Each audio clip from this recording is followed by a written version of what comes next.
Cold.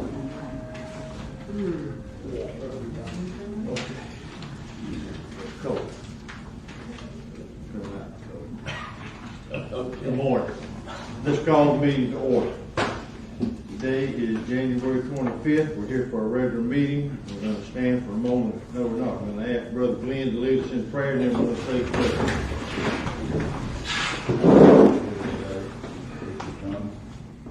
Invite your presence to us, Lord. We ask you to guide us, be with us. Lord, everything that would be pleasing to you and everything that would be good and acceptable, Lord. We ask you to bless these that are here, guide every one of us, and we ask you, Lord, to be with us in Christ's name. Amen. Amen. Pledge allegiance to the flag of the United States of America and to the republic for which it stands, one nation, under God, indivisible, with liberty and justice for all.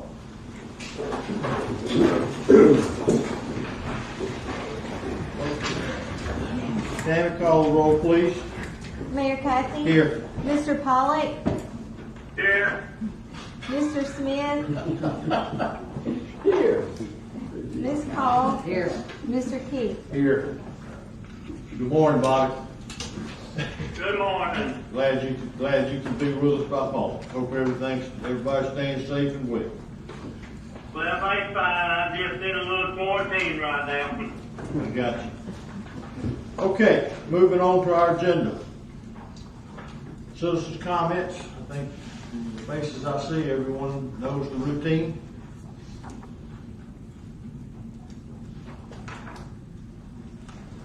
No. Time limits open. Is that what you're saying? Where is he PI? He's back. at? You know who he is. Rocky, you got nothing to say? I'm perfectly happy. You guys are doing great. It's on record, right? Okay. Mark that down. Moving on to department reports. And number one on the list is one and only. Debbie, it's so good to see you. You too. Glad to be here first this time. Okay, so in the packet there's a financial report. Some good news is, I'm going to start the whole discussion off with, I am actually in the current fiscal year. Bank reconciliations are in, I'm in December, but it's, I have to go back, it's unaudited, but I'm actually in the current fiscal year for bank reconciliation. Oh, wow. So, thank you. Hallelujah. Yes, the expenditure report is for December 31st, ending the first quarter, and the cash report is for ending September 30th because the bank reconciliation is still unaudited. I still want to make sure all the FEMA money is accounted for before I do the presentation for those. If you'll turn to the second page, the most important one, which is the cash report. You can see at the top where I have the full cash accounts. The individual accounts, you can look pretty good except for the sewer fund. The reason they're in the hole is because of the FEMA projects. They're still not been divvied up by fund. So it's part of the net total, that's $7.9 million. That's the next big project I'm going to tackle, is to assign all the FEMA projects back to the correct funds. I did that for the water fund, and that's why they have the $1.5 million in there. So that number will go down, but it'll probably reduce the water fund too because of the projects being commingled as far as the titles. So I just got to go back and actually define those. Designated accounts, you can see there what they are. There's really nothing changed. We assign those. We have still like $1 million in the reserves. I talked to Doug. One of the next big things we're going to try to tackle is another amend the reserve policy to make sure that we can start putting money back into the reserves and get it back to where it should be. The restricted fees on the bottom were your impact fees and the sinking funds for the debt. We just got $1,026,000 for the crossing, so that was deposited yesterday. For the what? The crossing, that new development. Oh, yeah. Hoping I got that right. So that is divvied up amongst all of the different types of impact fees. So those numbers will go up pretty significantly on the next report. The sinking funds, that's another issue. Historically, those funds should be enough to cover the future debt payments. So that's another project I'm going to start on, is to make sure those get back whole. They should be around like $170,000 and over $200,000 for the water and sewer. So that'll be on the next report as well. And then the next page is the actual revenues and expenditures and to where we are right now as of December 31st. We've collected 80% of our property tax. We have around $500,000 left to get us through the end of the year. That'll come in, around $100,000 a month. So July we should receive our last payment. Water revenue, sanitation, and sewer fund revenues are right on point, around 76-75%. And then on the bottom is just a different what types of revenues have we collected and where those stand. As far as intergovernmental, you'll see that it has a negative 52 to mean we over collected. We received $278,000 from the state for the ARPA, the American Recovery Act, for the infrastructure. So that was placed in there as unbudgeted. So when we do our budget amendments, that number will be added to the original budget. And then miscellaneous is, we've collected 90%, but that's because several of the boat captains have paid the docking fees for the full year. So we've recognized the revenue at the beginning instead of periodically. Any questions about the revenue? Okay, and then on the expenditures side, it's just by department. It's where we actually have the budget, our actuals, and our variances. Again, anything above 75%, we're saving. Anything below the 75%, we just have to monitor or maybe do budget amendments in March. Some of the notes are the city administrator is only because the previous city administrator didn't have health insurance, and we didn't budget for that, so we'll just have to do amendment to cover that. The city clerk, we just need to reallocate. My fees come out of all departments, and so they've been taking it out of the city clerk budget. Legal fees is a little under, but I believe that Doug told me that we're going to be paying a flat fee, so I think we'll be really close to making budget on that. And then just really nothing major stands out. The canal, I have to follow up. It shows a $40,000 capital purchase, but I believe that's a FEMA project that I have to reallocate back to FEMA. And then on the final page is just what I'm working on. Is the tasks where we are. Bank reconciliation shows December 2021. So the next report that I give will actually be in the current fiscal year for the bank reconciliations. Working on budget amendments, budget adjustments. Those are those internal ones that Doug can approve just from one line item to the next. Like I mentioned earlier, the big project that I'm going to start on next is the reconciliation of actual FEMA projects to the actual funds. And then we're still in fiscal 20 for the audit. We had 71 original items that I was working on. I'm down to 20. The goal is to have them present the fiscal year 20 budget on the March 22nd council meeting.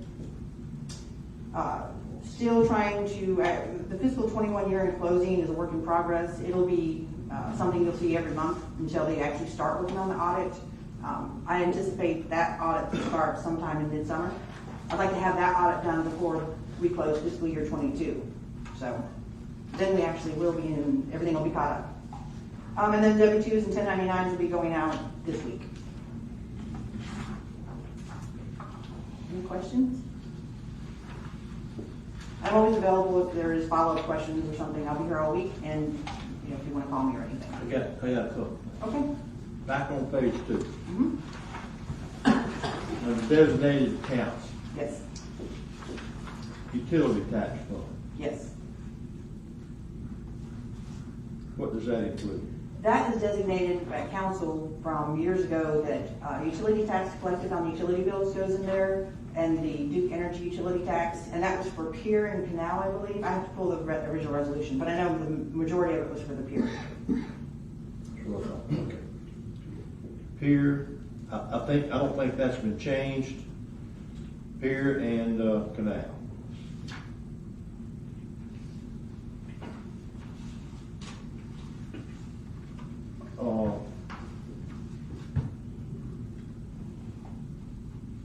$1,092,000. I mean, I can read that number. I'm just surprised that. Yeah. Well, every month you put around $6,000 in it. Sometimes more, depending on the time of the year. So in summer, you probably have a little bit more for the Duke Energy. Right. I don't want you to go back because you lost me in the to the negative in the sewer. Yes.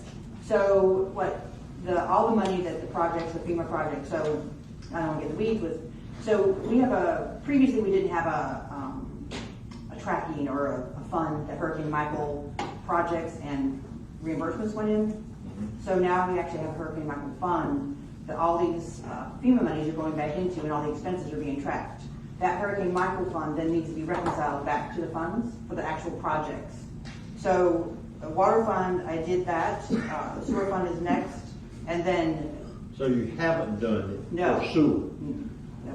and that's why the water's in flux. Right, and part of the water, too, is there were some insurance proceeds that were specifically designated for the water fund. And I'm sure I'm gonna find in that 1.5 million for water that there's sewer, that'll be reallocated back to sewer. Which leads me to the pool cash of almost $8 million. Yes, That is unaudited for FEMA money, or maybe that's not the right term. It's not, has it balanced? Have you yes. When I say unaudited, I just mean that I haven't been through the audit process. It's been audited internally, but not by the actual auditors. But the bank reconciliation is being done, like we used to do just every month. And then when the audit comes in, I always like to say unaudited because it's not part of the audit document. It's audited by me. Right. But can we touch $8 million? Yeah, Okay. yeah. The 4.8 million of that 7.9 is makes up the designated funds.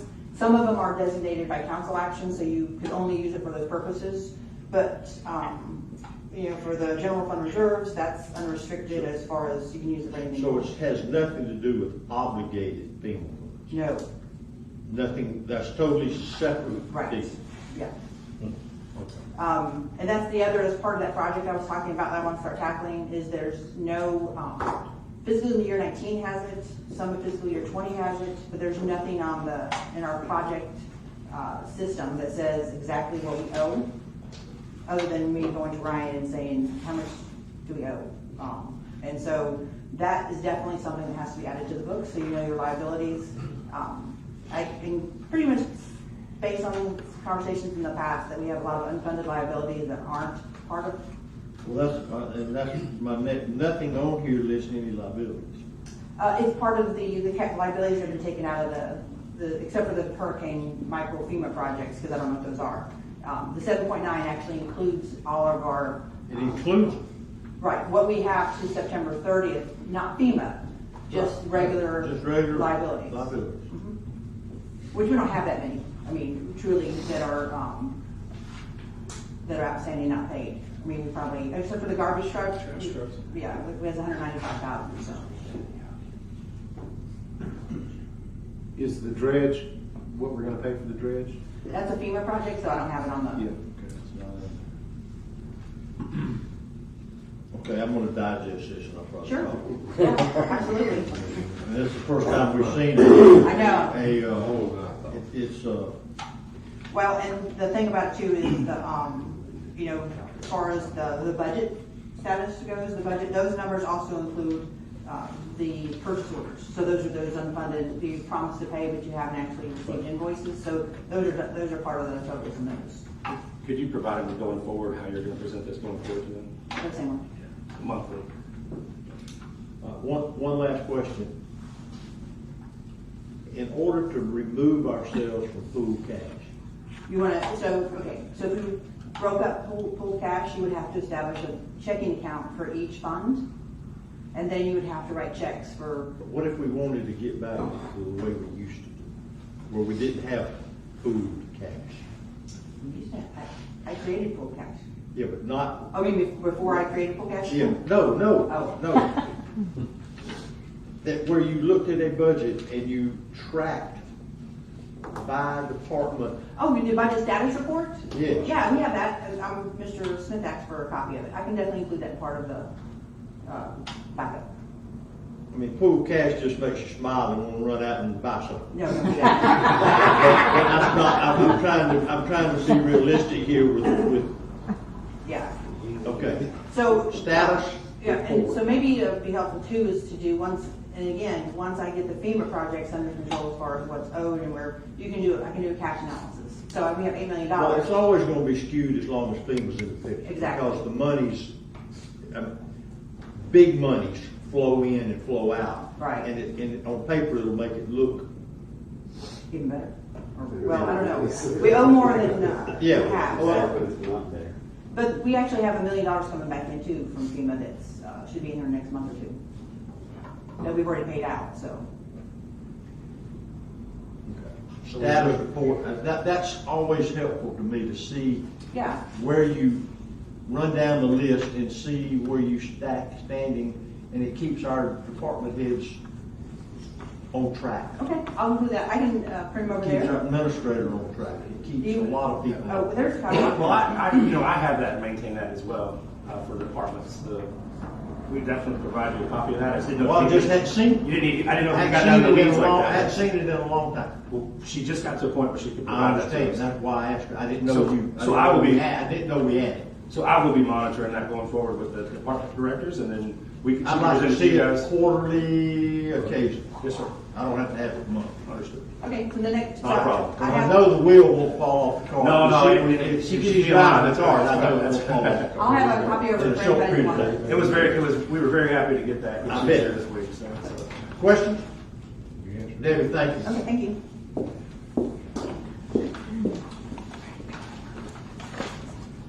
Sandy? Morning, everybody. I'm afraid I can't promise you millions of dollars at the two giveaway. Nothing significant to report on the fire department side. We are working hard towards the ISO audit that we have coming up in early March. It requires, every hydrant and so on and so forth has to be played with again, like we have, and so on and so forth. A lot of paperwork, a lot of catching up on training that we might have missed in the last 12 to 18 months. So that's basically where we're at. Other than that, it's business as usual. There's nothing nasty out there. There's no big bills due.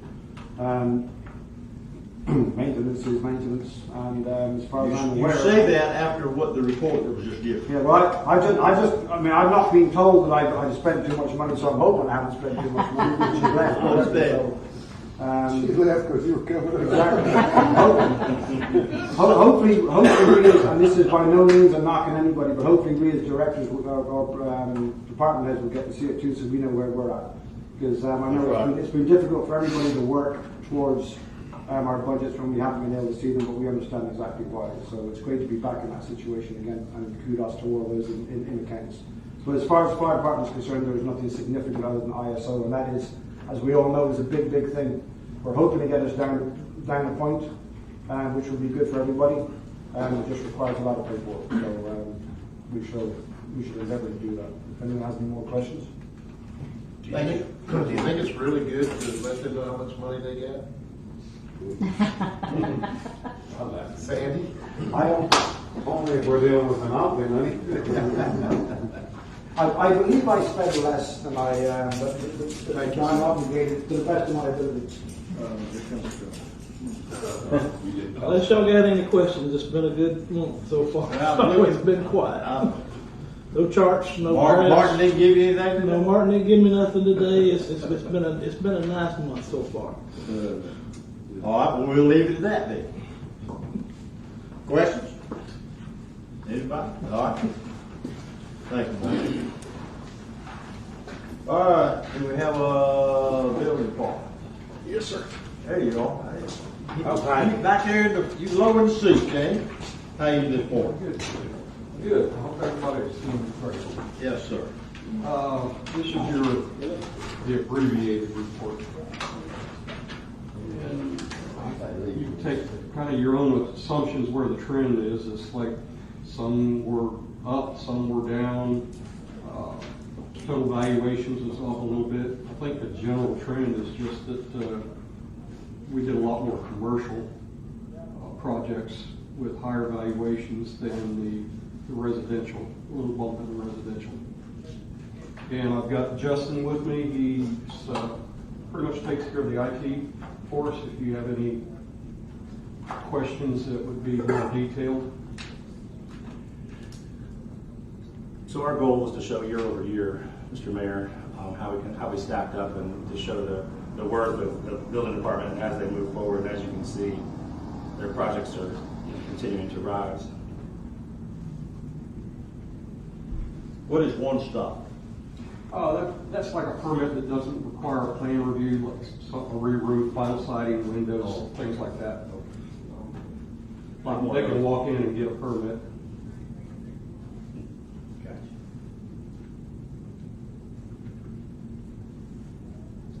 Very good. Well, that's very good. The evaluations are important, that we get our structure back. And that is obviously happening. And the commercial side of things, which is your infrastructure for everybody that lives here, that was significant. Yeah, that is. That's a good thing. That is. Okay. Question for any of the information or for James? I do. James, on the commercial, is it most of the money's here, or are they, in other words, is it getting better through the end of the year, or they because it kind of started off slow, or kind of you know that off the top of your head? Well, the two factors have been COVID, and then the supply chain for everything. Because I looked at a large job last week, over in Panama City, that they couldn't get number 5 rebar. Right. So they were putting number 6s in, which increased the cost of the job, and it's just the supply chain is just nuts. Yeah. So, okay. So you can't say that in the beginning of the year, commercial was slower and it's picking up through the end of the year. I think it was. So is it just slowing a little down more- because of supply, you think? Well, supply is creating a lot of bottlenecks. Yeah, okay. That answers my question. Thank you. Thank you, James. Appreciate it. Yes, sir. Take care.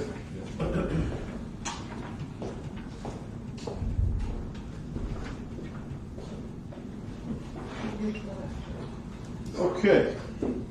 Kathy, or Code? I'm sorry, I have a report for her. She had a little bit of nasally thing going on. She just said she wouldn't want to be breathing on people.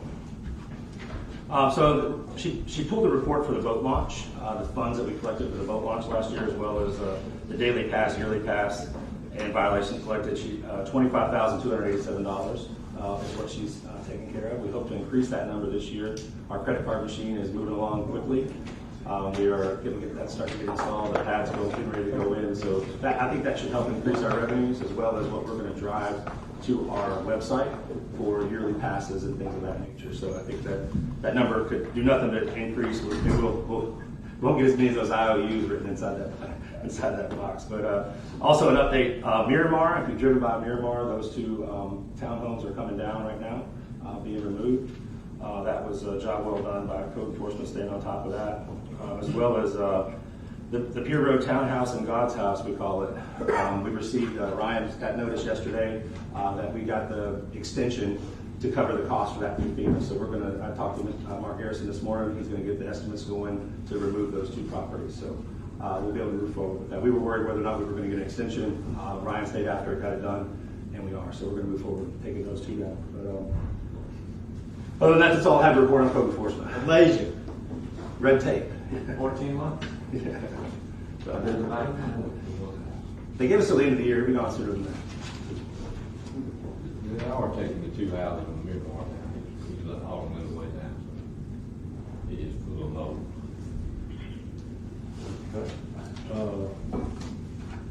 That it? That's all I have for code enforcement, yes, sir. Questions? Yeah. Craig Jerkins from Palmetto Plantation. I was wondering, does anybody know to what percentage Mexico Beach has been rebuilt at this point? Well, that's a tough percentage to give, given that we lost so many structures. I mean, lost, not partially lost, but then you have the partially lost, and then you have the fully lost, and then you try to look at what either's been repaired or what's been built new. I don't know. Maybe through water meters we could give a percentage, but I'll look into it and give an I don't know. I'll look at an assessment. Here's what I know: when you drive through town, you don't see as much debris, but you see an awful lot of vacant lots.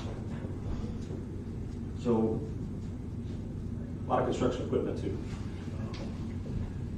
I would say from what was lost, that we couldn't be more than 25% of the deal. That's great. Brand new. Thank you. And that's just I was an just everyday gonna- observation of, because right before the storm, if y'all recall, it was finding a lot became difficult. Yes. Meaning built out. So. Okay, code through, Public Works. Tommy, you're up. Good morning, Council. Morning. Don't have a lot today. I passed out a worksheet. Some of the things that we are working on, continue to work on, of course, is Parker Park. We have a first event coming up on February the 12th, Farmers Market. We will have everything ready for that event. We're getting power put back down there, getting everything leveled out, so we'll take care of all that. We're working on the new parking area at the boat ramp, spreading millings out down there, getting that ready for snapper season. That's two of our priority jobs.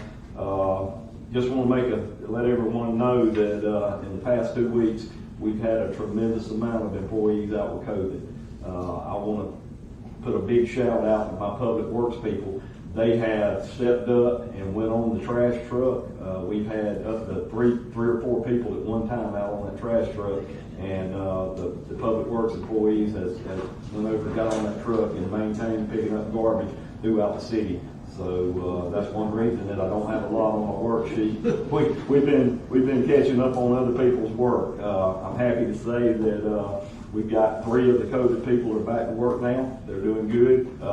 Some of you probably heard about Kenny Middleton. Kenny's wife had a stroke here about a couple weeks ago up in Illinois. She's doing better. Kenny is back home. He came back home today and was supposed to come back to work today, and he got up this morning running a fever. So he's going to take a COVID test. Hopefully Kenny don't have COVID, but we'll be looking forward to getting Kenny back. But his wife is doing a lot better. On the sanitation side, so far this month, we picked up 81,360 pounds of trash, which is about average. And like I mentioned, a lot of public works employees on that trash truck. So if anybody's trash is missed, please understand we've got a lot of new people picking up garbage right now, and they're doing the best they can. So hopefully this is all going to get straightened out here pretty soon. I also want to mention the canal is open.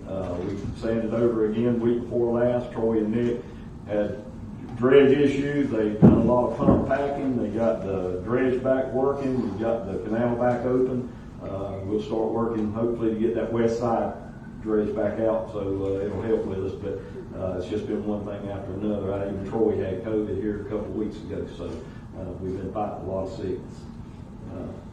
Other than that, that's about all I have as far as public works. If anybody's got any questions or anything. Have you got your dump truck going? No, we haven't got a dump truck yet, but we're working on it. We're still searching, yes, sir. They've been, somehow or another, they pulled it off over the years with a dump trailer. We're looking for a inexpensive, it doesn't require a whole lot of work. I've got the sheriff's office actively looking for one in Bay County. I spoke with Panama City, and they might have a surplus one they can pass on to us at a real cheap price. So we're working towards that. So I'm glad to hear you asking about that. We really need one. Yeah. Okay, thank you, Tom. Yes, sir. Any questions? Thank you, Tom. Yes, sir. Good job. Glenn?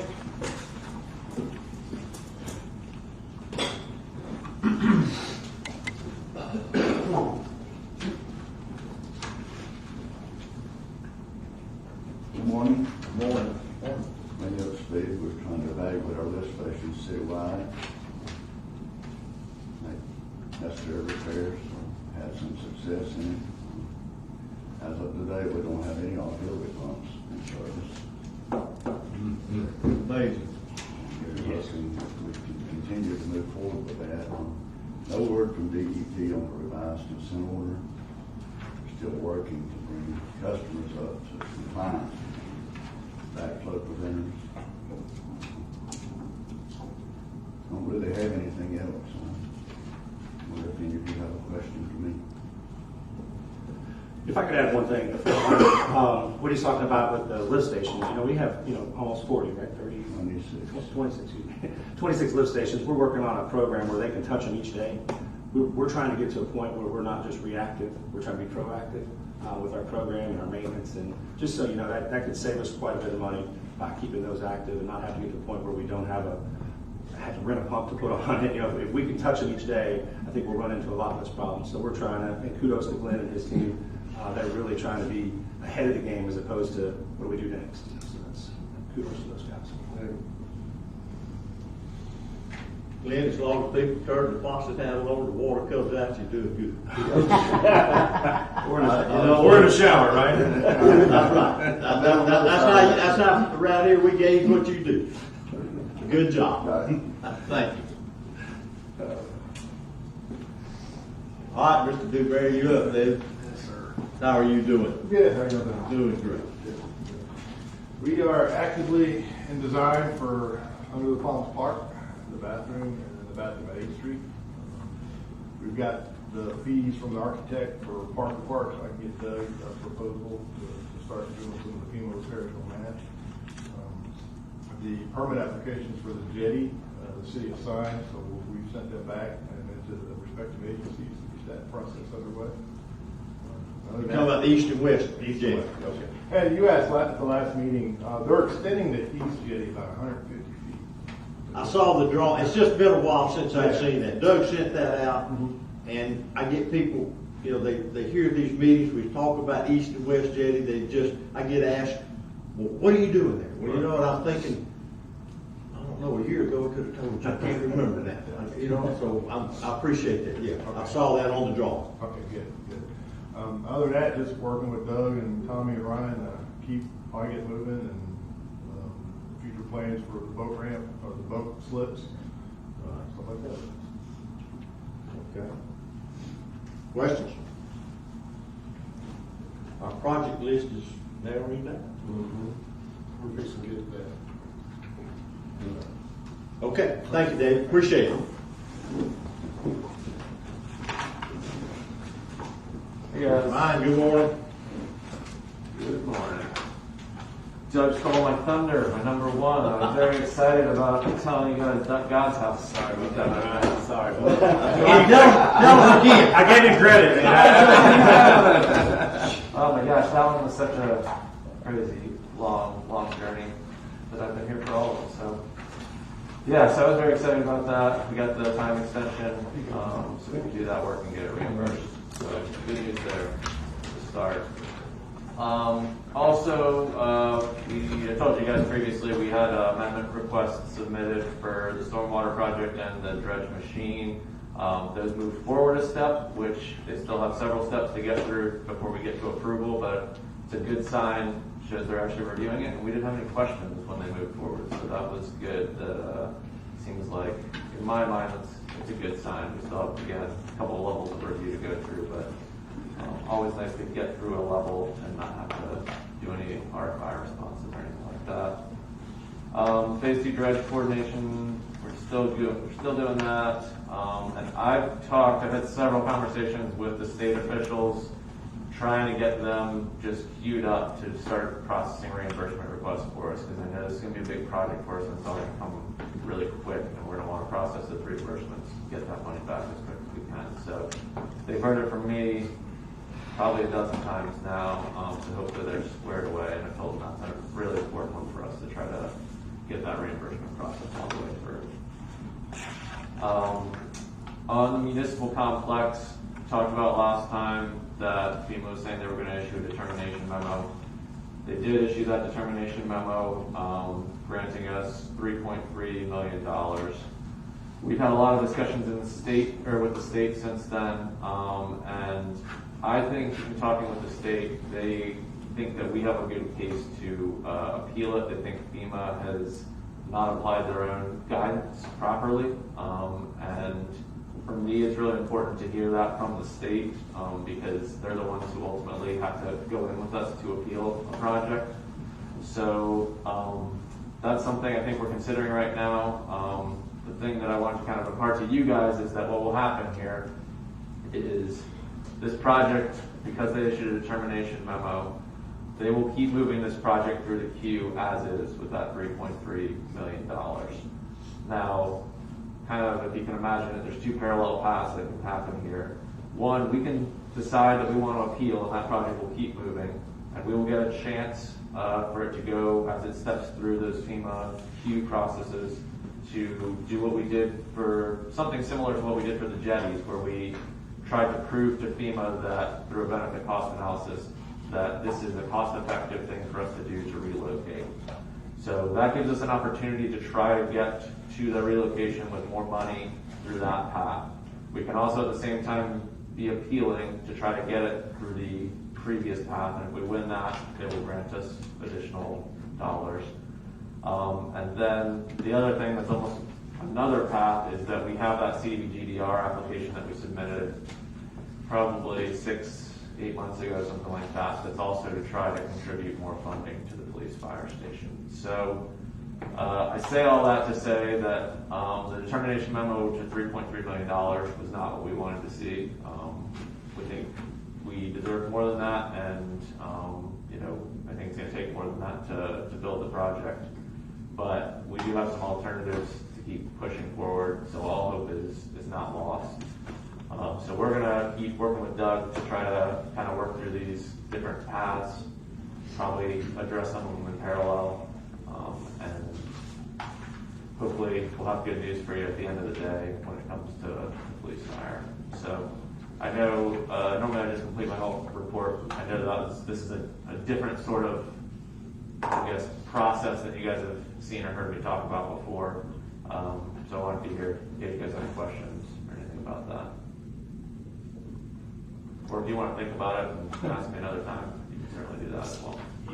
As you know, Mayor, in addition to some of those monies that we're talking about, the appeal and the other funding sources, we're working on appropriations through the Senate. And Jay Trimble recommended that we put in an application for that. So Dina and Ryan are working on that to go through so that we can try to work on some additional monies from other places for police and fire for that shortfall that we have as it's listed right now. So we're not giving up by any means. Yeah, and to credit Ryan and Dina, both of them have done a remarkable job in explaining to the state, and the state is a good partner for us in this appeal thing. I think without them, it would be difficult to want to move forward without their, in that phone call, it was obvious that they felt strong and were disappointed in FEMA also. But to you and to Dina for you got to have some tenacity in this game we're in. And I mean, you can call it other things. I'll use tenacity. But we have stayed the course with this because we feel like we're right. And some of the things that FEMA are asking us, and unfortunately, it's one of the largest projects in the city and one of the highest needs. Fire police station and our civic center all lost. And here we are arguing with them. But I guess it's just come to, that's the way the world works with this FEMA thing. And I'm grateful that we have folks that are committed to see that our city gets what we feel like we deserve. And for that, I thank you. For sure. Okay. Questions? Yeah, any questions about that? I had 2 more items. All right. So we did have some good news to end on. We did get the grant agreement for 3 bypass pumps for 3 of the lift stations, 3 of the key lift stations. So that's exciting. Hopefully we'll start getting to move that forward. We can't start any work yet until we get the fully executed version back from the state, but that's a cool project. I talked with Glenn a little bit about it the other day.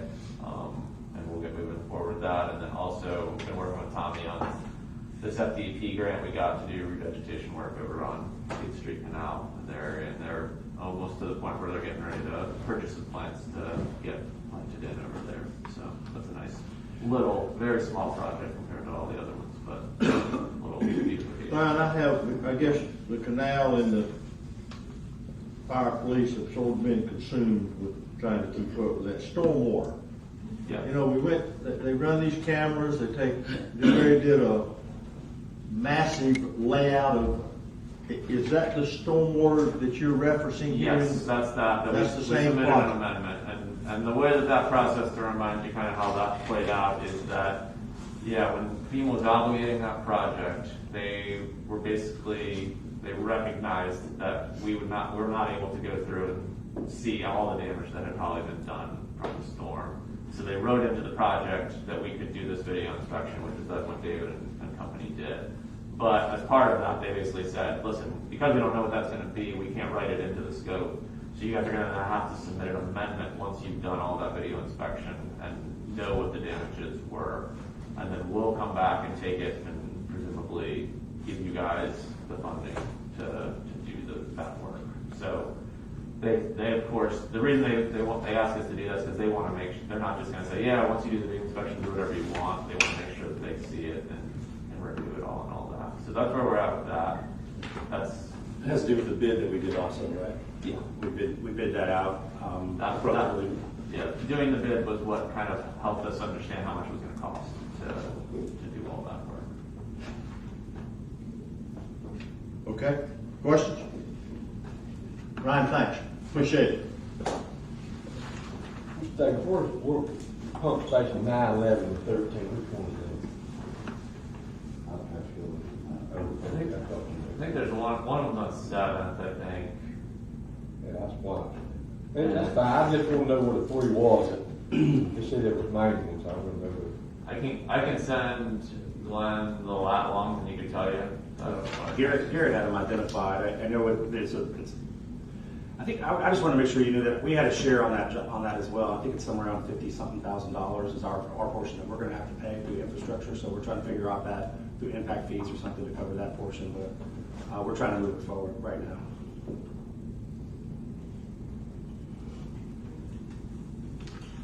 Anything else?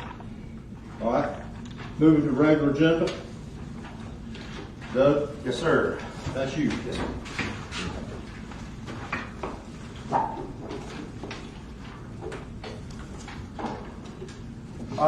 So, I wanted to take a few minutes to notice some of the staff. There's a couple things that I want to talk about after this, but in holidays times, one of the perks about working in local government is, we do have time off. There's as one of the benefits, you get holidays and things like that, vacation time, and it's all that's a privilege for us by working to do what we do. But sometimes certain employees go above and beyond. Not only have we created an employee recognition program for this coming year that just started for January, so we didn't actually have a Employee of the Month program in December. But we had 2 employees that were just exceptional, that kind of went above and beyond for us. Not kind of, but did go above and beyond for us. We were getting hammered on the internet after the storm based on the canal being closed. And you mentioned earlier about when we run out of water, that's one thing. Tommy relates the canal being closed to running out of water for us. So that's always a high priority for Tommy and his staff. And I just wanted to make sure I was able to come up and recognize a couple employees. I'd also like to have Tommy speak about a couple employees. So Tommy, Nick, and Troy, if you guys could come up here with me, please, I appreciate that. So it was the day before Christmas Eve. We were actually closed. We closed the Thursday and Friday prior to Christmas based on the holiday schedule. And the canal was completely shut down. You could probably drive a car across it at one point, I believe. And the storm just blew a whole bunch of sand. And these guys wanted to get it open. It was pretty. It was now the storm had moved by and it was beautiful outside. And people were wanting to go out on their boats throughout the Christmas holidays, which I can't blame them. But they did come in. These guys came in on their own, out of their own time, just to get away from their families. Of course, we paid them, of course, but they came in and got it cleaned up for us. And that day, they got it done. The canal was open. Everybody was high-fiving. We thanked them publicly on the internet and several times. And this is the second. They just did it again this past week to get it going again. It just that quickly. It basically covers up. So without these guys, one of our lifelines would be completely shut down. And they keep that dredge going with Band-Aids on top of Band-Aids. I think that's the way they refer to it. It's nice that we have this dredge process going, that we're working on a new one, but it's really going to be Christmas of 2023 before we see a new one because of steel and things like that. But in the meantime, these guys keep it going. I'd like to present them to this and allow Tommy to say a couple of things. So this is a certificate of appreciation. For you, Troy, thank you very much. We also gave them a little extra time off that they did for what they did for us for the holidays. But I'd like for Tommy to speak a little bit about these guys and just show his appreciation. Council, you probably already know the value of these two guys. And what Doug was referring to was the dredge was tore up right before Christmas, before we broke Christmas Eve. Troy had ordered parts. We were waiting for those parts to come in. And of course, it got to Christmas Eve, which we're off on Christmas Eve, and I told the guys to go home. Those parts came in the Wednesday afternoon before Christmas Eve, which was Thursday. And the canal had sanded completely over. Our Troy and Nick's intentions were cleaning that canal up, having it open before they left on Christmas Eve. But with the dredge tore up, no parts, we couldn't get it done. These two guys, when the parts came in, Doug had notified me, and he, said, "Is there any way we could get this thing open back up?" Well, you know how this works. If these guys go home and I don't assign them to come back in, I can't make them come back in. There's nothing I can do unless they come back in on their own. Now, if I assign them on Wednesday that they're going to work Thursday, then they've got to come back in. So I want to say this. These two guys, I called Troy and Nick. I explained to them the parts were in. We would like to get that canal open. They came out here on Christmas Eve on their day off, and they opened that canal. And I'm going to tell you what, you would not believe the amount of texts, the amount of calls that I got, Doug got, and everybody else for what they did. I know some people may think, man, at Christmas, people don't want to go out on a boat, but some people do. It was a beautiful day. I actually seen the mayor down there. He asked me, "What are you doing?" I said, "Well, we're trying to get that canal open." He said, "Well, ain't nobody want to go fishing." I said, "Yeah, Mayor, you wouldn't believe it." I forgot. I'm temporary lapse. They wanna go out. But these guys went above and beyond. They came in, worked all day on Christmas Eve to get that canal open so people could use it. And Doug thought, and I thought the same thing, that this would be an honor to give them a plaque and tell them how much we appreciate you guys. Not every day, it's always. Past weekend, same thing. These guys come out here. Troy had to pack the pump. It went out, was packing in the pump, filled the bottom of the dredge up with about this much sand. They come out here, they got that sand out of the bottom of it, they got the pump packed, and they got that canal opened back up in like a day and a half. Of course, I joked with Troy, if it gets close to Saturday, and he says it's going to take 3 days, I said, well, we're going to work this weekend. He'll open it by Friday. I'm right on through there. pretty good at getting that thing open by Friday. But guys, I want to say from the bottom of my heart, thank you. If it wasn't for you two guys, y'all make me look good. And that's all I can say is thank y'all. I appreciate what y'all do for me. We sure do.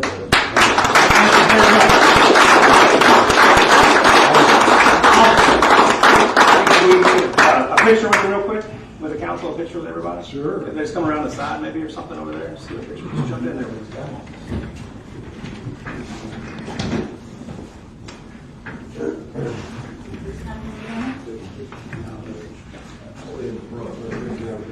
Yeah, we'll get in the back. Come on, get up. Okay.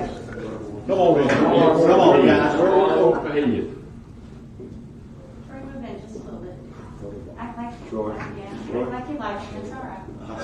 Jerry hiding in the back. I was gonna say, Jerry's all hiding in the back. There you go. Oh, wait, we're taking video, sorry.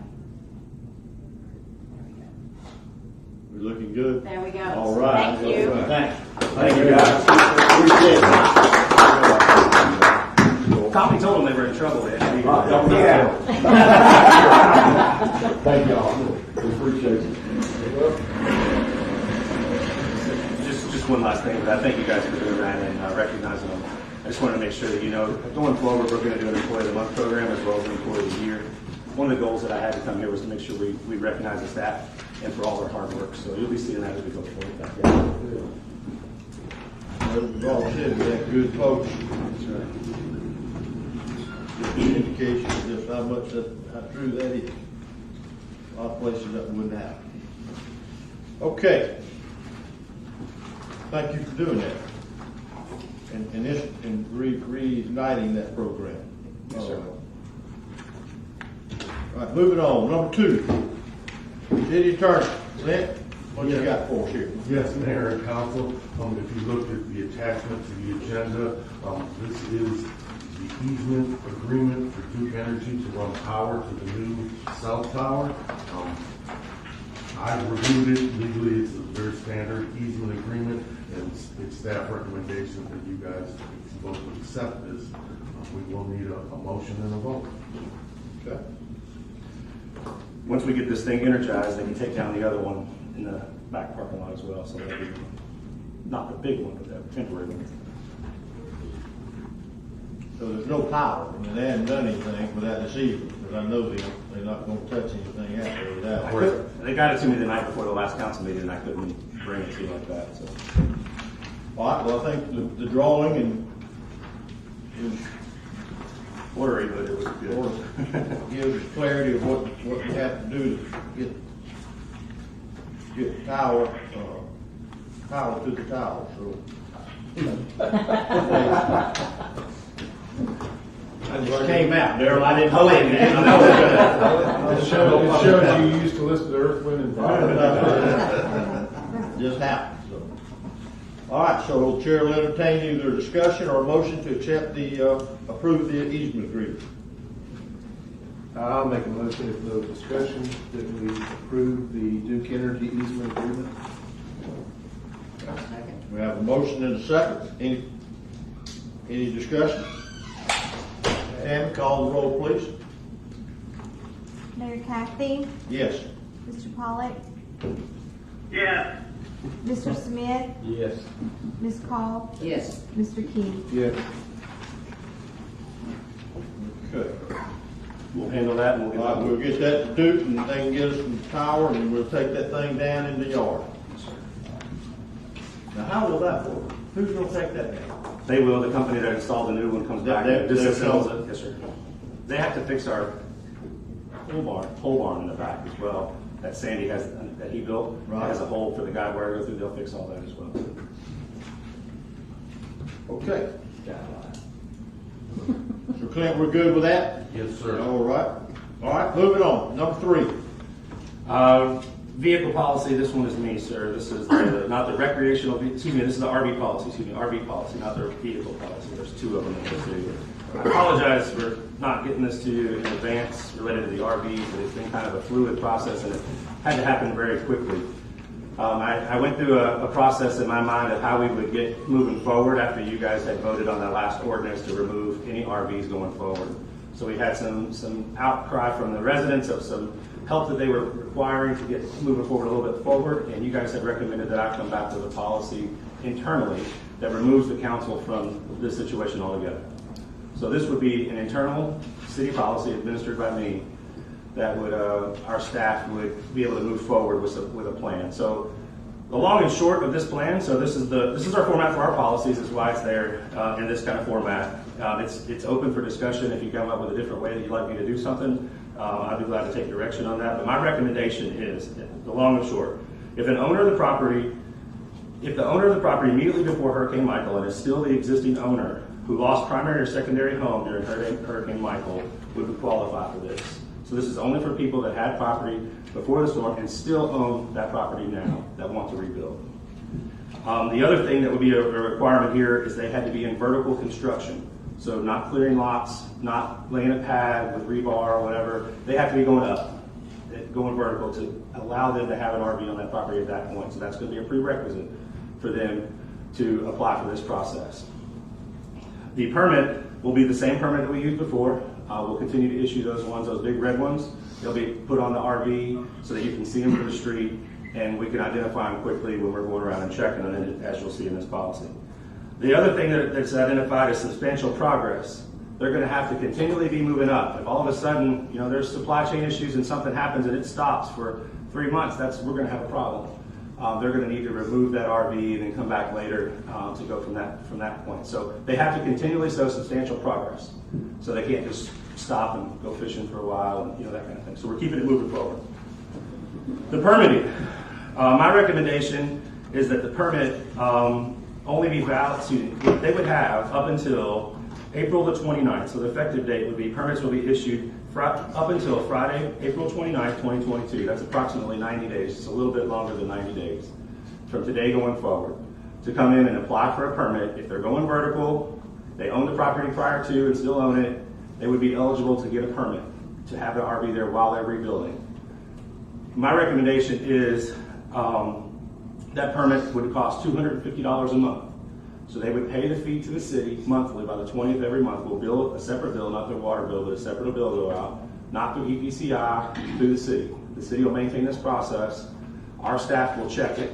The utility people will help us maintain that along with code, because utilities go by and read the water meters each month. So when they're there, they can get pictures, bring it back, we'll process a bill, send them out for the next month for $250 a month. That's my proposal to help cover the cost should we have an outcry of these RVs. I know only 4 or 5 people were here the other day, but I'm given 90 more days and we could have 20, right? Just for example, right?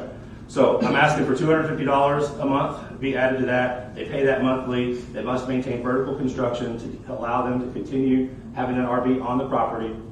They must maintain the RV neat and clean all around the RV. You know, it has to be plugged into the city utilities, so we can manage that as well. The RV would allow to be remain in place for 6 months. My recommendation is October 31st of 2022. Whether they're built and completed or not, they need to be gone. This is enough time where they can be here for the heart of the problem to get their house rebuilt, however they need to do it.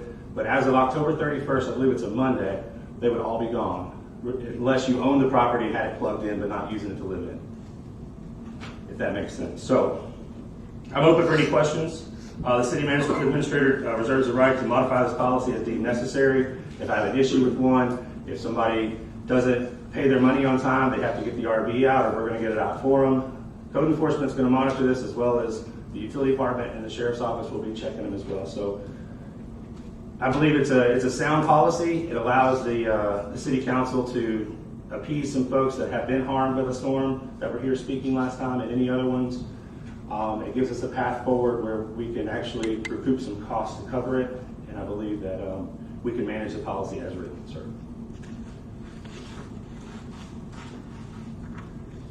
Okay.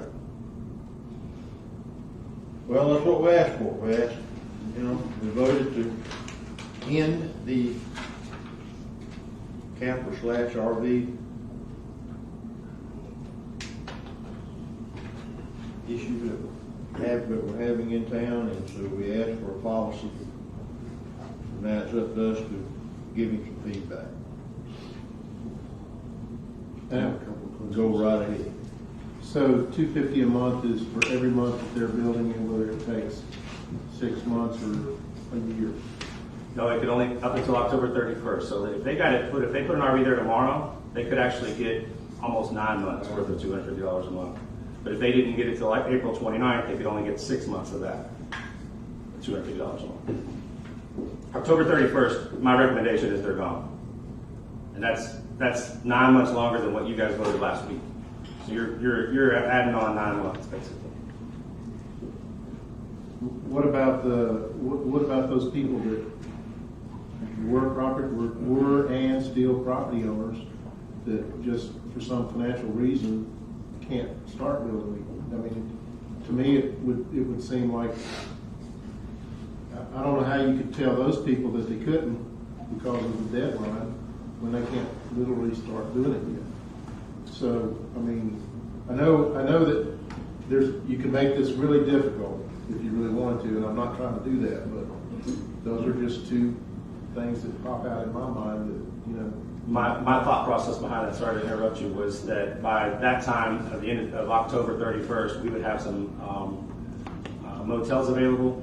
At some point you have cut them. They're not paying the $800 to $1,000 at the RV park, so you've saved them quite a bit of money.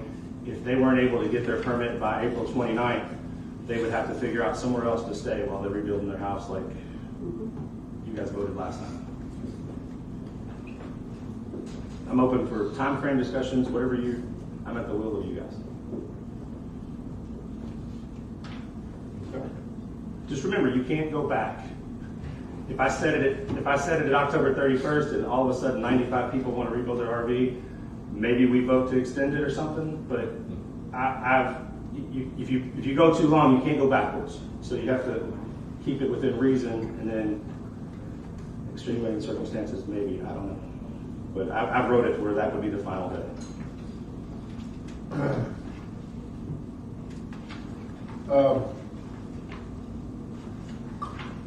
Would it be too hard to, in the future, give those people, like I'm talking about, that just can't do it? I mean, without replying, because like the mayor said earlier, you go through town, there's a lot of empty lots. Those people, I don't see many set for sale signs on those lots. So there's a lot of people, for some reason, haven't built back. And I just think that, to me, it would make sense to give them a certain period of time to do that once they do apply. That's just the way I think it should be done. Because otherwise, you're preventing them from having the same rights that these people do now, just because of a financial, health, or whatever reason, they can't do it right now. In response to that, that's basically what we had in the ordinance prior to, where we had 6 months and then we went to 18 months, and then the last meeting we had decided that 3+ years had been enough time for them to go forward. You were trying to help the people that had the hardship. I'm not knocking any of them that may still have a hardship. I totally respect that. I just I went with the direction that we were given. So could we word it and say, depending on extenuating circumstances, those people that still have lots can be reviewed and considered? I did add a last comment in here. The city administrator reserves the right to modify this policy deemed necessary. So just remember that this is now, you guys would set policy and I execute. So you wouldn't have to be dealing with the one-on-one. They wouldn't come to you again until I brought it to you if there was some kind of an issue. That's my only answer to that. So how do you feel about what I'm saying? Well, if you just think about this. So a code officer costs approximately, with benefits, $65,000 a year. So you get your salary plus your benefits, right? So if they had full benefits, so that would be $65,000 a year. We have one code officer that has to manage this. I've come up with an alternative plan to use the utility folks to kind of take pictures of it in case she's dealing with other things, because we're starting to deal with more and more slabs and problems in construction and things like that. So, the alternative would be, if we got past this point, maybe in the budget this year, we ask for a code officer. Maybe we look to have that so that we can manage it. We continue to charge this $250, and we help pay to offset some of the costs for that person.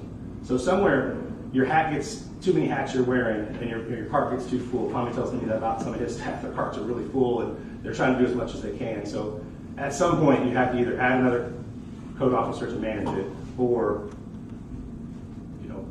pull the Band-Aid off. I don't know how else to say it. I'm sorry.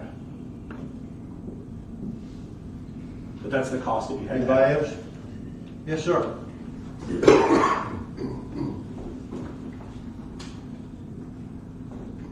Rock Creek, Colorado. I disagree 100% with what you're saying about making exceptions and everything else. It's be 4 years. October will be 4 years and a month. 4 years and a month. When I moved here, I had 6 months. That was what it was way back when. Then when the hurricane came, you guys gave it a year. Then you extended it again, another year. Then it went to 18 months, and you're going and going and going. There's nobody here living in a tent. It's been 4 years. I'm sorry you can't rebuild your vacation home. We don't have citizens in Mexico Beach living in tents that were primary residents. Enough is enough. There's RV parks everywhere around here now. There's hotels that are coming back. You got the one down here. I had to move around several times in my RV while I was rebuilt, and before the storm. Enough is enough already. 4 years? Come on. Well, Rock, I think that's your opinion, and you're entitled to your opinion, but I could disagree with you more. Anybody else? There you go. I think this is great. I think this is right down where it needs to be. I kind of agree with Rock that yes, we keep on and on and on. So how long is it going to go? And you do have this at the bottom that you put in there, which I think is very appropriate. The city administrator can modify this on an individual basis, I assume that's what this would be, that someone would come to you and say, hey, whatever. I think you did a great job with this, and I'm in full agreement with it.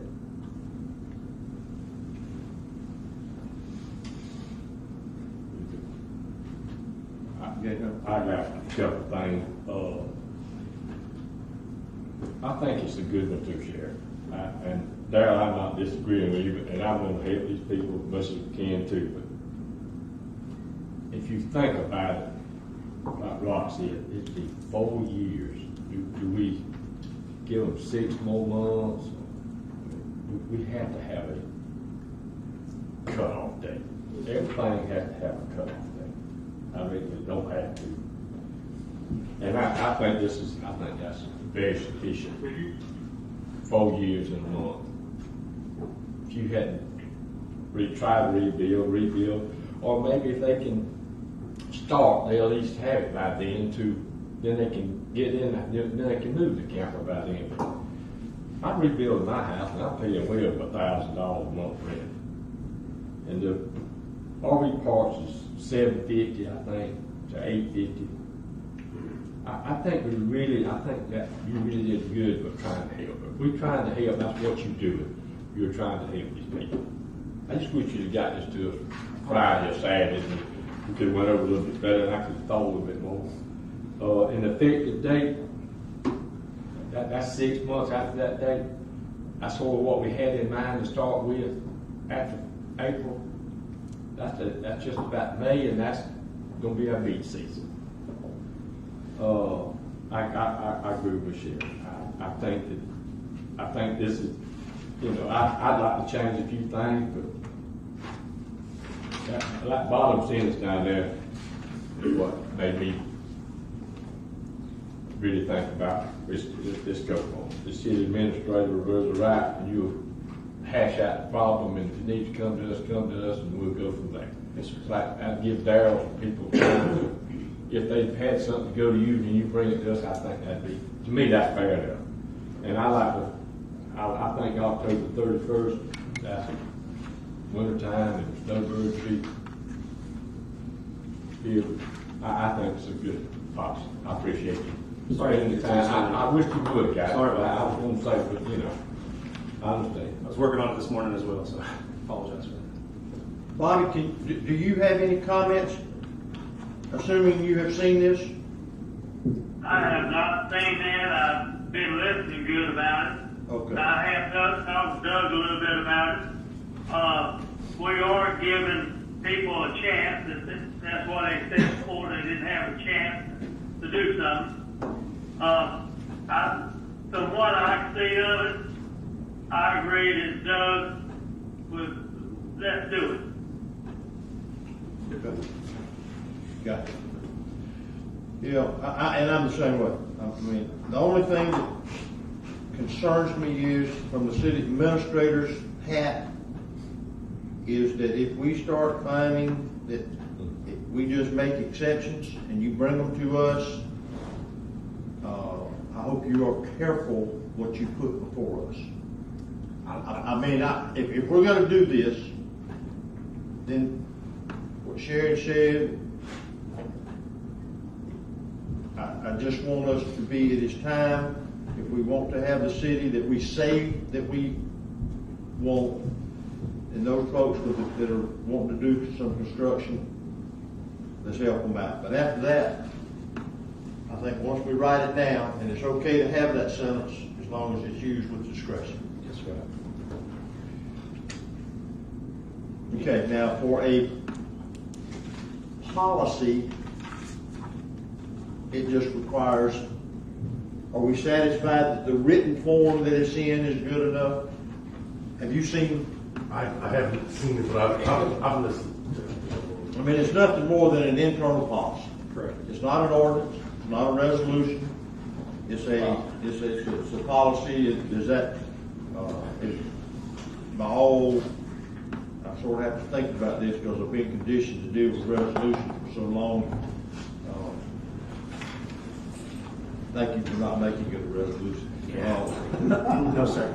We're gonna try and Yeah. streamline that process. Good. We can just openly vote to accept the new RV policy. Would that be sufficient? Absolutely. All right. Is there any other discussion from anyone before we move on? All right. Chair will entertain a motion to accept the new RV policy. I make a motion we accept. Darryl, go ahead.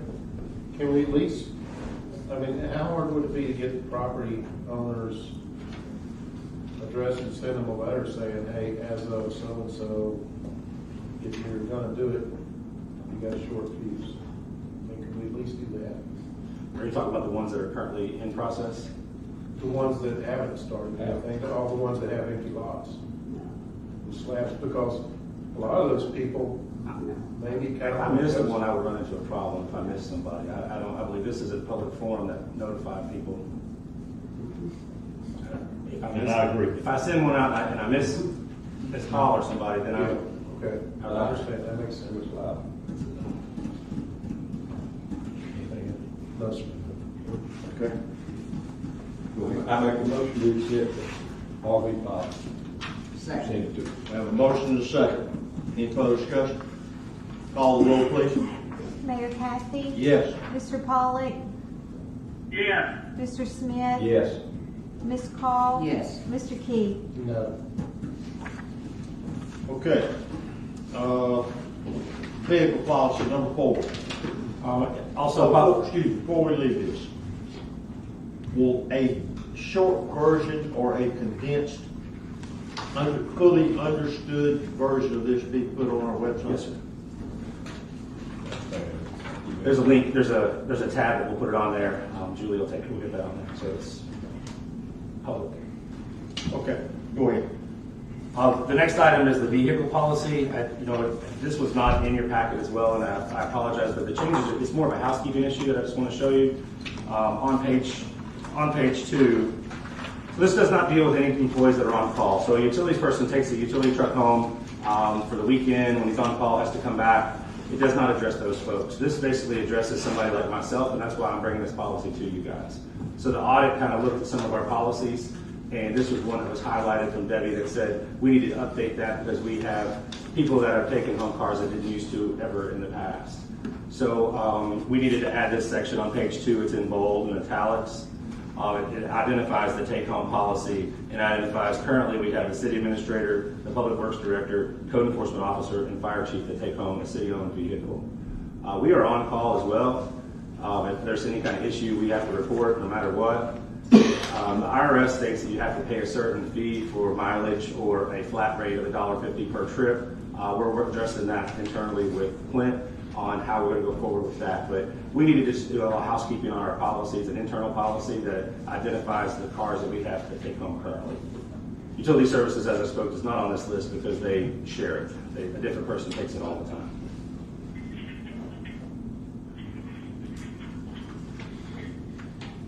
The public works director had always taken it, it just wasn't in writing. So this too also, if there's any discussion, but I think that I'd just like to go on record because my position is included in this policy.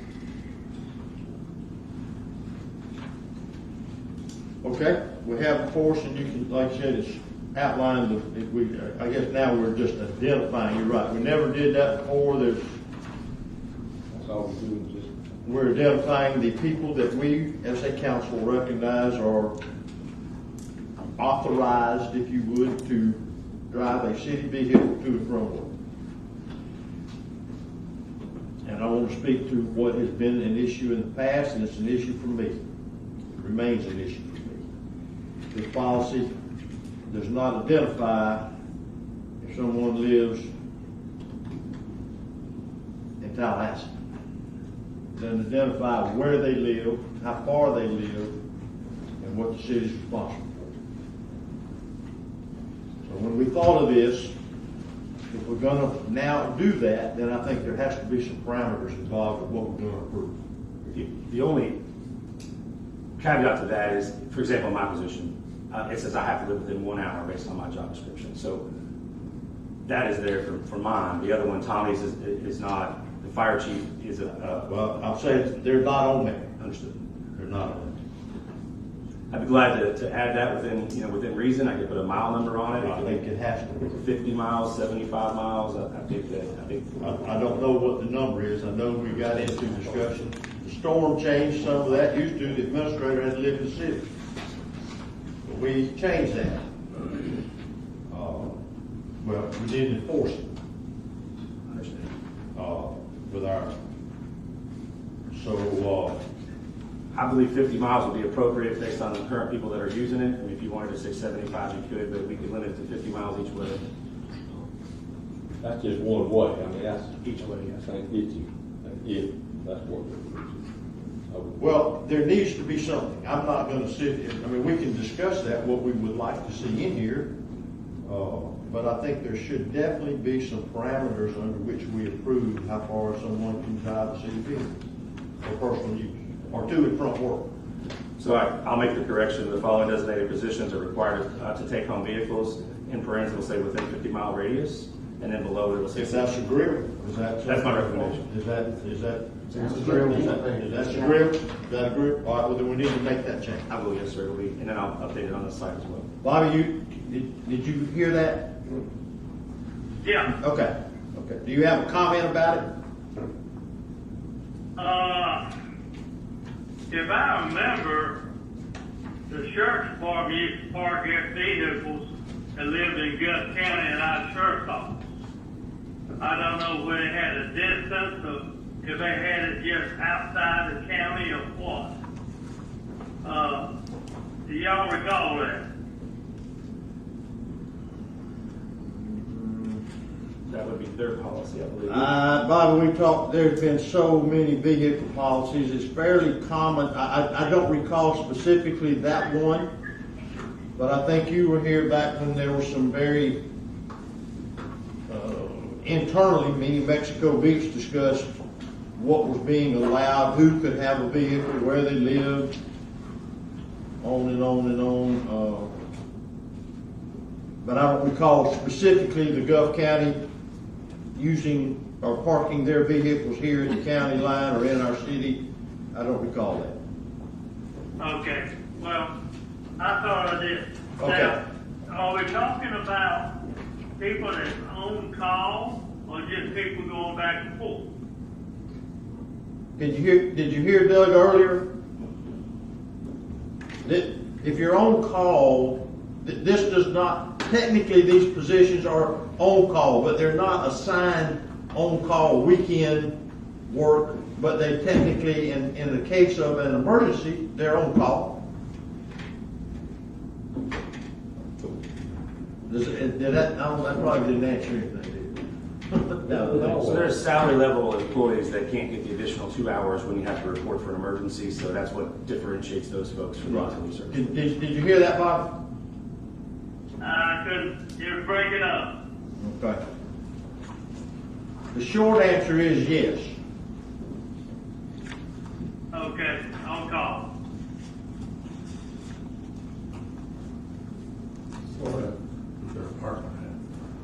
Department heads.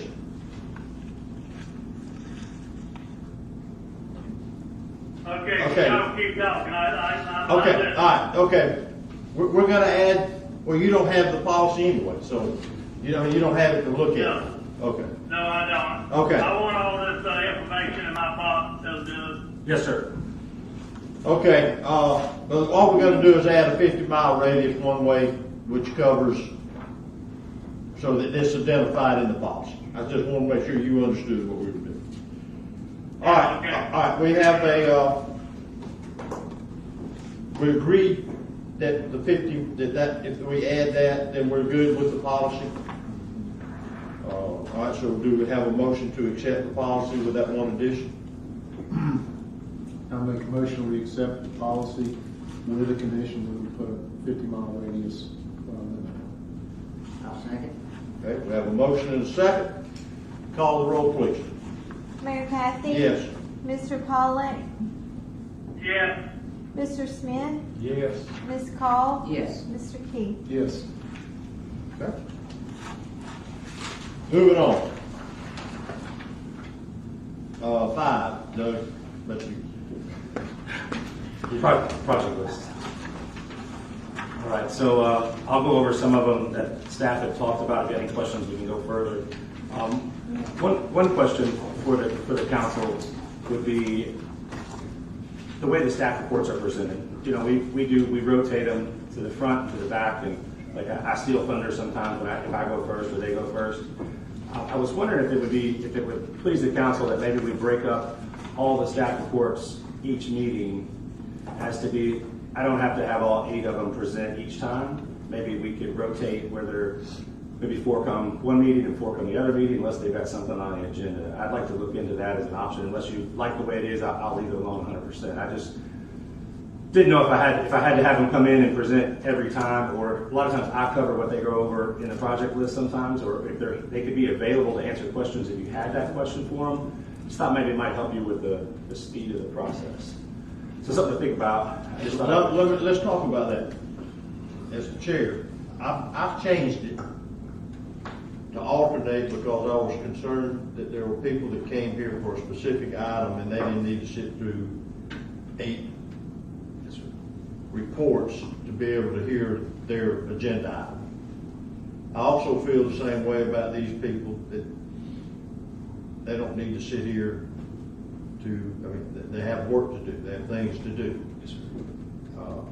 For me, I would think that you could cover 75% of the information that is given out, and that we can shorten the report process either through a pass-out sheet or you covering them. If there are items that have happened in the 2 weeks between when we meet, where it's best that the person that's overseeing the work needs to be here to tell us about it, to answer direct questions. But if it's business as usual, I don't see any reason to do that. That's for me. That was kind of where I was coming from too. We don't have very many people as it is, so I was hoping that you would see it. Right, and so I've always thought the meetings should be meat and potatoes, not the salad. So, I mean, that's just how I feel about it. And these folks need to know they need, and the people listening need to know the important things of the business of our town. The routine reports, you could handle that, for me, just as easy. I spoke to the staff prior to making this suggestion and let them know there was no disrespect to them to not be here. It's just, we could keep it moving a little bit quicker and there would be specific questions. Exactly said. I make sure I told them ahead of time that I would be bringing this up, so I didn't spring it on you did. I was going to bring it up. That's all. Good. Hey, well, first year, I'm like these meetings. I go back and watch them sometimes, and I think, no wonder I'm tired when I get home. And we repeat each other, you know, so it's just, that was my recommendation. So I can work on a plan going forward with you if you'd like to kind of reduce some of those, or just basically what you just said as needed. Well, if the rest of us here are to condense our agenda in terms of time and information, quality information, I think we ought to look at that. I would agree with. I think that's just. I mean, things like the financial report would be once a month, so she would be on the phone to go over those answers with you. We just, as I determine who needs to, what you were asking for, we make sure we have it available. So I can handle that. I'm good with that. I'm good with that. All right, so I'll work forward going on that, and I'll keep you guys in the loop for that, sir. So on to the project list. So the 8th Street restrooms David discussed. The 8th Street, Parker Park, as well as the Under the Palms Park are going to be going out to bid after they do design, so we can continue to move forward with those projects. So the idea was to have maybe one contractor bid on all those, so we can have a similar design on them all and keep the projects moving together. Hopefully, get more qualified bids. 15th Street bridge repairs. This is bid open. It's actually later today at 2:00, so we will open those bids, and that'll be the guardrail around the corner there. That's where that bridge is. 800 megahertz radio. Appreciate your guys' approval on the easement. We'll move forward and get that process done. That will actually be removed from the list at this point. Additional boat ramp parking. We've expanded that. The millings, we're making good use of the millings. We're having tractor issues, but we will get through that and get that squared away. The boat ramp expansion. February 1st, I was talking with David about this, the FERDAP grant opens. No, FBIP. FBIP. Florida Voter Improvement Program. There we go. So that grant opens on February 1st, so we're going to work on applying for some money to that to add that second lane that you guys had proposed. So we'll move forward with that. Canal dredging, we understand it's underway. I spoke to Jim Fry. He'll probably be here next time to speak, to kind of update you guys when they have a more significant amount of stuff dredged up right now. So he'd be available to speak at the next meeting. Stormwater repairs discussed. Citywide street paving, just to be clarified. So Piggott that does the construction is kind of at the mercy of the asphalt plant. I do apologize publicly to the people that are watching, to you guys. He kind of shows up when the asphalt plant is open right now. So if it's raining, he can't do it by DOT standards. If it's too cold, the asphalt plant's not running. So I'm kind of at his mercy when he shows up. And we did have some uneven lanes that, caused some people just to jockey around. We finally got the signs out. Thank you to the sheriff's office for doing that. We got that squared away. We're paving all of Georgia, all of Maryland. We're going to go around to Wysong, if you haven't seen that, where that big dip in the road is. They're correcting that, and Robin Lane, so that it won't be so dangerous going through there. La Siesta is on that. Some additional roads will be coming down in the pike, but just so you know, publicly, be careful driving. There sometimes, DOT does allow for 1.5 inch deviation between the pavements, so there's no laws that we're breaking by them stopping short. It's just inconvenient to some of the residents who might bump into those. So just want to publicly tell you that. So we're continuing to move forward with that process, and that's FEMA money. DOT right away, Tommy's working closely with the DOT people. They've got some trip hazards that they're fixing, as well as you'll see the crosswalks that are going in, and we're painting across the street. What are they going to fix the rest of the trip hazards? It's the same company that's doing the crosswalks, the trips, and the sand on the side. Tommy was going to reach out to them to follow up to make sure we reminded them that those got to get fixed, because there's several down through there. And I appreciate identifying those, but they know that has to be done before they're done. So we'll poke them a little bit, see what we can do. The dredge purchase, we appreciate you approving that. We've talked to Rudy with the dredge company. He's excited about going forward. He said, like you said earlier, steel is the hardest thing for them to keep in stock, which is why it kicks it down the road so far. So since we've signed off on the contract now, they're saying delivery would not be until 9 or 10 months after February of this year. So that's December of 2023 roughly, when we would get it on site, unless something changes. Materials come better, but we're in line. We're on the list. Wait a minute, December of 2023? Yeah. He said 9. 9, and I thought it was a typo in the bid. It was 9 or 10 months following February of 2023. Oh, well, you said 2022. No, I'm sorry. So that's 2 years. Basically from now. So that's why I was bragging on Troy. Those guys keep it going. If anything changes, I don't think they're miracle workers. I don't think. No. We don't have to. Oh my world! I thought that contract said. Anyway. Yeah, I thought it was a typo too, but it was 9 or 10 months after. Okay, I confirmed it. Okay. I did the same thing you did. I don't know how we're gonna do it. He said it may happen sooner. It's just based on the steel available. That's the biggest problem, the holdup that he has is steel. Okay. But we're in line.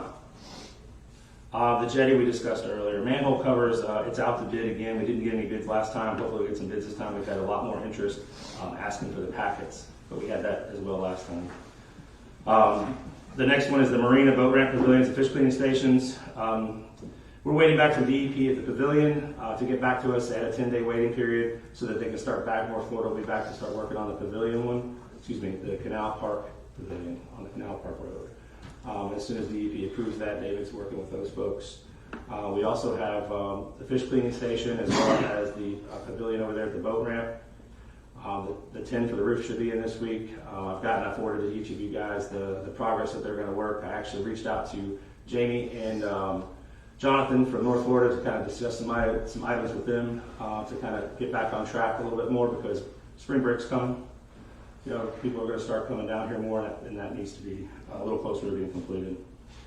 The marina boat slips, David spoke a little bit about that earlier. We're working on some RFP options. I did look into the fact of how deep some of them are, and they're all going to be pretty much the same depth once they're done dredging, because they're only allowed to go to a certain depth, -5. So I asked Mr. Cooksey to come by and look at a couple that I was identifying to possibly cover, and he's supposed to get back to me in a day or so. But That has not gone out to bid yet, but we're working towards that. Well, make sure one of the big, our clientele are gonna be the folks with those 32, 35-foot boats. So those slips have to be able to, I mean, Understood. that you can back a boat And not stick out in the middle of the canal. and Yes, not sir. stick out in the middle of the canal. So I don't know what that is, but I think 35 was, when I took the aerial and kind of drew the line. that's gotta be, okay, 35, well, then that'll work. David found some good similar ones what we're looking to with the roof style. So there's some piles that have to be will have to be changed of course, for the roof, but we're on the same page where we could add on eventually. So All right. I'll keep you in the loop Good. on that. Parker Park, Tommy talked about the electric. We're moving as fast as we can to get that ready. All that dirt we got for free when they were cleaning off the 98, so we're using that to spread it all out. We're going to continue moving forward with the fence. David talked about the FEMA repairs. So I don't think some of it fall in the front there, do you? I won't publicly say that, but I remember that with you. Truck broke down, it fell off.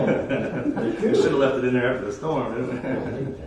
Parker Park Waterway. I'm intrigued 100% by this idea of the stage being over top of the water. That's great use of your space. David and those guys are looking into some of that. I found some similar parks. I mean, even in Lynn Haven, they had a similar park, amphitheater style. And as a reminder, we have received officially Mexico Beach is the project for Leadership Bay County. So I applied for that some time ago. They're going to come in and do a memorial, more of a resilience type of theme for Mexico Beach and Bay County related to the storm. So it's not really, this is what lost type of thing, but how resilient the city of Mexico Beach residents are and how we came back from where you guys were years ago. So they're working on a plan. They'll present that back. I'll have them come show it to you guys to go over, make sure you guys are on board with what their plan is. But the project this year will be kind of to get everything in line and work on permits. The county's agreed to $75,000 to give us to help process this.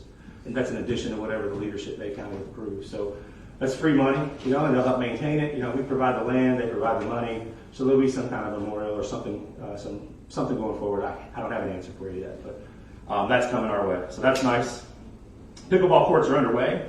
The gentleman should be back today. He was figuring out what he's going to do with the rain because he had to go pick up the sealer. So it's still in the works. The pickleball people have been playing on the other court meantime and in other places, so it has been cold. So that's I appreciate that moving forward. The pier, we talked about that already. We're waiting on our permits. Police, fire, municipal building, I don't need to go any deeper than that. Street lights, I'm still waiting on Duke Energy. I do, however, talk to Danny Collins regularly, and they are working on their plan to get back to us. And he brought it up earlier in the financial report, but we're going to be getting some money back. They've been charging us for You realize how many times you've told us that? I don't know. I can't tell you anymore. Sorry. Sunset Park. I wish I had a better answer, but I'm excited to see how much money we get back more than anything. Sunset Park, we see that's going along well. It seems like the company's doing a little bit of their homework on the honeycomb stuff that they're going to have going down on the sand, for people to get through to that part. The surge gate for the canal. Remember, this is Canal Parkway underneath 98. This is just under review. We're looking at possibility of feasibility of it and things of that nature. We're not actually looking to put it in yet. So, under the Palms Park bathrooms we discussed, and underwater debris removal. We're working with Ryan and I had a call last week with NIFWIF on some of the costs and some of the additional funding that they may have. So that's actually picked up some speed because they had to spend some of their money soon.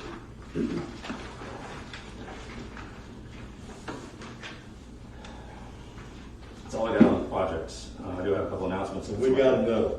Got it. You mentioned in your earlier report that the credit card machine was moving quickly. Well, I don't know, what's the definition of that? So we've designed the logo for the wrap that goes on it. All the parts are in there, assembling it at their property.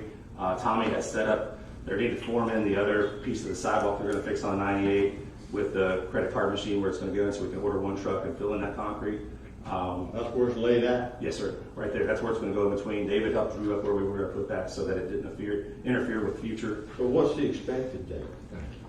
They said, was it March, Julie? Like sometime in March? I think we're still probably 3 months out. It's one of those chip things. March? Chip. I was told it's in production. I know. I thought when we signed the contract, we said they had 6 months. They said 6 months. 6 months. I didn't hear that. Okay, I'm just saying. Okay. That's what Trust it me, is. trust me, That's what it is. we're pushing that. It's, we call once a week. I hassle Julie to call somebody once a week about that, but that's, we'll get the concrete laid and it'll start looking more appropriate, so we'll get some action going there. Oh, yes, sir. We're gonna call. We got to have that credit card. We got fishing season coming. I don't know, me and the mayor, I want this thing done. I don't want to be during fishing season, we learning how to use it. I want it in place. And if we have to make a phone call or beg or plead or send some Just put it on the list that on the list. I like to have it at the top of the list, so I won't be give out the thing. That's what I want you to do. Put my credit card machine at the top. Please. Thank you. Hey, I won't say nothing else. All right, we got that taken care of. What, any other any comments on the project? Bobby's laughing. I'll take care of that. Bobby ought to be here. It's worth being here. You miss out when you that can't see. I heard. I'm looking at it on Facebook. Doug, we'll just move right in then. You got Just to do the rest of your report. Just a quick announcement, Farmers Market will be on February the 12th. We have the applications online if you'd like to participate in that. Remember, proceeds for that, for some of those booths, go to help pay for fireworks in the summer, just like the proceeds from the Gumbo Festival. So she's doing a great job rounding those folks up. So if anybody has any interest, please feel free to give me a call and we'll get you in the right direction. We're going to attach it to our website as well so we can keep building that up. It's going to be exciting. It'll be the 2nd and the 4th Saturday from 9 to 1. In addition to that, the Gumbo Festival is set up for February 19th. That's being advertised and moving along. We've got everything in the process for that. Thank you to the committee, the volunteer committee that helps push those out, as well as Kimberly and her crew. Vanessa Dawson, so this is our new employee that will be starting tomorrow in the utility department as well as code enforcement. So she'll be helping with the paperwork for the code enforcement side, but she'll be in the office sitting where Julie used to sit as you come in on the left in City Hall. So just as a reminder, she'll be here tomorrow. I spoke with a lady named Gwen Jenkins. She's a local resident here in Mexico Beach. As possibilities, she wants to get involved and work on some grant opportunities, so it really doesn't cost any outlay money for us. She's going to be looking into some stuff like the tree grants and some of the items that would help the city residents in Mexico Beach, and she's got a vested interest because she lives here. So she expressed an interest in doing that, so she's working on some of those grants. It'll be worked out later. She'll get paid off administering those. Once we get that, she has her own company that she'll be 1099 from us. But we will bring any grants that we receive back to you guys as always, so that we can decide if that's what we want to go for or not. But it's more of a research type of position, so it's a nice free labor thing for us there. I will be bringing before you at the next council meeting a P&Z member. His name is Mackie Saunders. I met with him this past week, and he's applied to be on the Planning and Zoning Board. And I'll have that application in your next packet in February, it'll be February 8th, I believe it is. So you guys can review that one. That member will go in as an alternate. So our first alternate will be moved into the on-board seat since Mr. Driver had left. So the P&Z, as I understand it, and I could be wrong, and I talked to Mr. Driver to make sure, but the P&Z, the voting members of the P&Z board will, amongst themselves, select a chair that runs that committee. So Mr. Driver had been that chair for 5+ years, and I confirmed with him if that's how they've done it, unless there's something different that you guys want to do. Their next meeting is February, the day before ours, February 7th. So they will meet and work on their chair. They'll move their alternate in, and then we'll get this new alternate placed on it. Mr. Saunders is a architect, 45-year practicing architect. It's going to be a huge asset to the P&Z Council, P&Z board if you guys approve it. So I'll get that to you. Other than that, I'll take care of the items you guys asked me to add on, and thank you for the concerns about the department reports. We'll correct that. Nate, you have anything? Nothing specifically, just to say that Doug and staff have done a great job of getting me up to speed. I know what the issues are, I know what issues are coming, and we're moving forward. Good. Council, Jerry, you I want to just say that the canal dredging that Jim, what was his last name? Fry. Jim Fry. He is a first class. Oh, yeah. Operation right there. I can go by there every morning and check. And on our citywide paving through Mr. Pickett, who checks to make sure the proper, remember, we're running this now when we did Bolton up there with the pavement about that thick. Who checks that? That's the city? They send density reports to us. They submit. Yeah, Pike does. David's verifying the links of, I understand that. The depths, I know they paved my street, and I don't think they all, anyway, I don't know that, but they send the depth to David or somebody, and that's what we're supposed to do. Believe it or not, Do we take bore sample? No, we don't go out and take bore samples unless there's an issue, because we're cutting a hole in good asphalt. That's Yeah, what they do, well, though. That's how they do it. They cut holes right on my house, that's my man. 3 of them. Well, good. Thank you.